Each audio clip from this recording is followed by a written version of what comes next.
Warning, the following clip is full of tears. This is what I look like after I watch it for the second time. This is my reaction video to Journey's End. You're not actually supposed to see this video because I was going to make it today, but then the tennis happened and oh my god, well, it was amazing even though I wanted Federer to win. It was the epic match, and then I can't make it tomorrow because I'm going to Wicked, and then I can't make it on Tuesday because I'm babysitting on Wednesday. I'm catching up with the work I missed from Monday and Tuesday, and Thursday I'm going to some event, and Friday my friends got a party, so basically I wouldn't be able to make it till Saturday, and then I'm working on Saturday, and the day I'll be tired in the evening. It was basically so far away that I couldn't wait that long. So I'm going to make a video now with all the bits I remembered. It's going to be very Rose Doctor centric. I'll make another video later, but I can't do that right now because I have to go to bed soon because it's 10:34 and I have school tomorrow and I have to wake up at 6:15 in the morning, and I also have 3 books to read right now which I should have read over the weekend but I haven't. Feel like there's a Time Lord in my brain.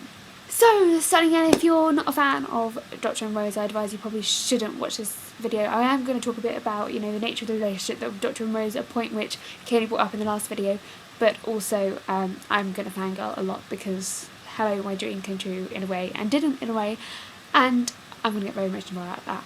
I'm warning you in advance. So Kaylee basically said in the last video that the thing she doesn't get about the Doctor and Rose is that Rose fell in love with 9. And the man that 9 was, and surely then it doesn't make sense for her and 10 to have the same chemistry because that he's not the man that she fell in love with. But it's kind of hard when you're talking about a Time Lord because Time Lords have a tendency to change their face and their general, their way of being.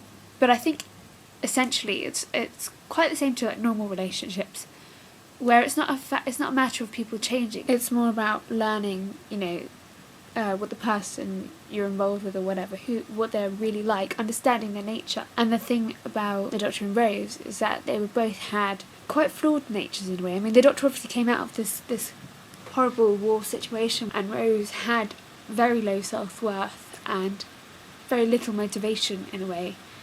And she took a chance, and the reason she went to with the Doctor was it was a chance to escape from her life rather than a chance to, go around and do good in society or whatever. So, I'm not saying that it's a bad thing that she did that, but I'm just saying that in a way that their natures were essentially very flawed, and through being with each other, they understood what each other were like, and they helped each other, and I thought that was really important. That was a really valuable thing. I'm going back to the scene which is at the very end, well, almost the very end, which is when Rose and Donna and Jackie and the 2 doctors are on the beach. I just thought it was absolutely heart-wrenching. That scene and the scene with Donna as well. These were the scenes where I loved and hated and loved and loved and loved and then hated a bit more and then loved the episode so much because it was painful. Poor Original 10, as I'm going to call him from now on. He had to watch this doppelganger be about to spend the rest of his life with the woman that he is madly in love with. Imagine doing that. Imagine knowing that you're leaving this alternate reality which you could never get back to, and you're seeing the love of your life, or one of the loves of your life, whatever. You're seeing that person who you love so much spend their life with someone who is exactly like you, but it's not you. I just think that's horrendously painful. Anyway, before I get into all of that, I'm going to go through some of my favourite quotations from that scene, random order. Between the new Doctor and Rose, I've only got one life, Rose Tyler. I could spend it with you if you want. And then Rose says, you grow old at the same time as me. Together. Original Doctor says to Rose, you made me better. And then later, he needs you, that's very me. That last one is actually on my MSN screen name because he needs you, that's very me. It sort of says it all really. It's not as though the Doctor has stopped loving Rose, he just knows that he can't love her. He can't be with her. It would be selfish of him to do so. And then the line doesn't need saying. So reminiscent of the Satan pit, the 2-parter. But before he drops himself to Ida, if you hear from Rose, tell her, just tell her, oh, she knows. He can't say, it was said on the confidential, he's not human enough to say it. He knows that saying it isn't fair on anyone in a way. Loving her puts her in danger, and he can't admit that he feels that way in a way. He can't let himself do that because it will create more suffering for everyone. But I love the way that Julie Gardner put it on Doctor Who Confidential. She's a producer of Doctor Who. He loves this woman so much that he gives her a chance to have a life. I think that's what it is, more than, the obvious consequence that it is to have the other Doctor around. If it was just about having the other Doctor around, then he could have had them all on the TARDIS, what he's giving as well, though, and I think that is the most amazing thing, is what he's giving her is not just a chance for them to grow old together and have the life and live the life that they never could. It's also the chance for her to realise how much she helped him and how much she changed him. In a way, you get the idea that though she's been searching for the Doctor forever, she's been running after him. Her loyalty is so fierce. At the same time, you get the idea that she is nothing without the Doctor.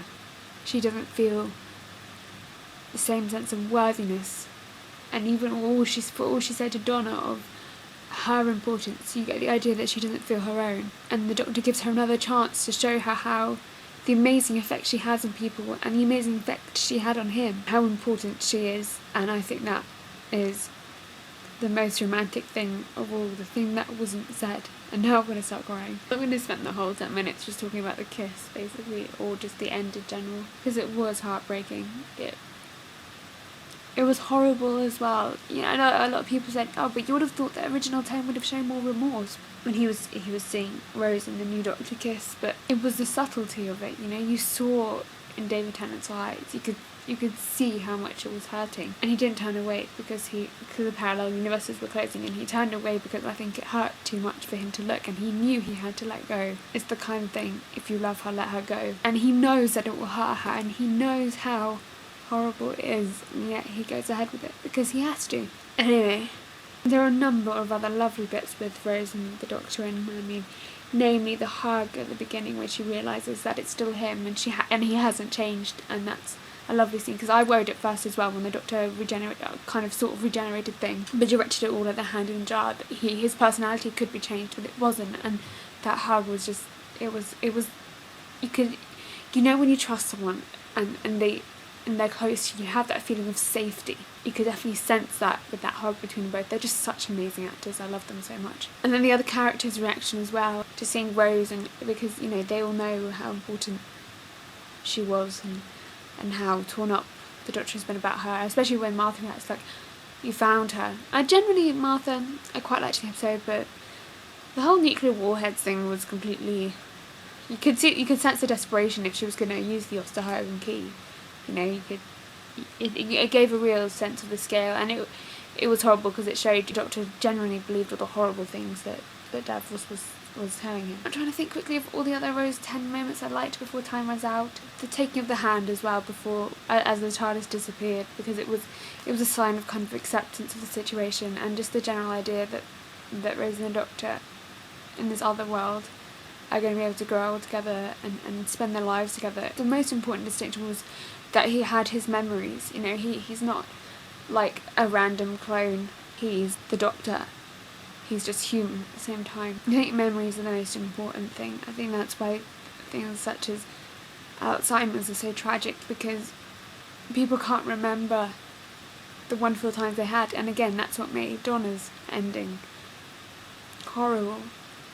It was horrible. I'm so glad she didn't die, but in a way it was worse than death, because even though all the other companions were parted their ways from the Doctor, they just had all their memories, and that was incredible. I've run out of things. I'm getting all too blubbery now. I think I'm quite tired as well. It's 10:53 now. But I will talk about the episode in general next time I make a video. It's just I really wanted to concentrate on the Doctor and Rose right now, because, you know, it was a question that Kaylee raised, and it was the bit that impacted me most from the episode. But the episode in general was so much more than that. I'm not pretending that it was just Doctor and Rose, but yeah. Oh, before I go, I thought it was quite weird. I was walking into my room after I saw the episode, or I was on the phone or something, I can't remember what it was, and I had my little my TARDIS money box, and I have my two Doctors. So I have the one in the long coat and the one in the blue suit, and I have a Rose as well, and they were literally, it was TARDIS, Doctor, Rose, Doctor. It was surreal. Like, I hadn't put it like that. No one had put it like that. No one had come to my room, but it was literally the scene itself. Anyway, I think I got a video of it, so I should put it up sometime. I will make a proper in-depth video later. Alonso.